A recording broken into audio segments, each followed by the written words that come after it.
I logged into my local MLS yesterday. And by the way, MLS stands for Multiple Listing Service, and this is the place where realtors and others like me can look up information on homes such as the price it's sold for and how the market is doing in general. So I have many investment properties, and yesterday I decided to do a little research on what they are worth. I expected a slight pullback, or at least not to have gone up as much as they did since the beginning of the year. But boy, was I wrong.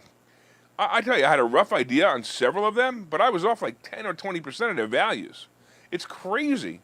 I also looked to see what the average days on the market are, and they're moving up slightly, and also inventory is also moving up slightly. But when these two numbers, like inventory and days on market, move up, the market starts to slow. But I have to say that it isn't high enough to make a dent yet.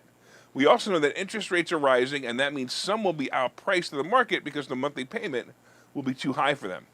We also see a recession on the horizon, so how could it be that the market isn't crashing yet?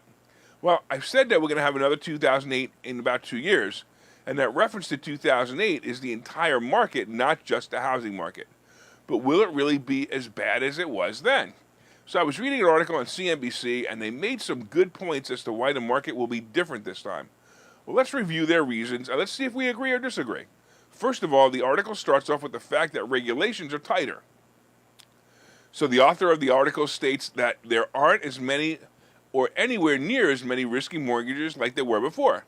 The next paragraph, however, she talks about the fact that many people had equity in their homes and either refinanced them or took out equity lines of credit. She also explained that most have over 20% equity still in the house. And that was, and by the way, she also had an interesting statistic that she also referenced that total mortgage debt in the United States is now less than 43% of current home values, which is the lowest on record. It's a helpful point, by the way. She also mentions that adjustable rate loans that were prevalent in the early 2000s and how most people have fixed rate loans currently. Well, let me give you my opinion on all of this. First of all, her facts are probably sound. Not like when Biden said the stock market is at its highest and people have more savings and less debt than ever. That was a moment in time. And it already shifted when he said it. But that's exactly what's happening now. I've seen more and more advertisements and mortgage brokers hawking adjustable rates. You know, just in case you missed out a few months ago at 3.5%, you could still get that, but beware because in 2, 3, or 5 years, that number can jump to more than double.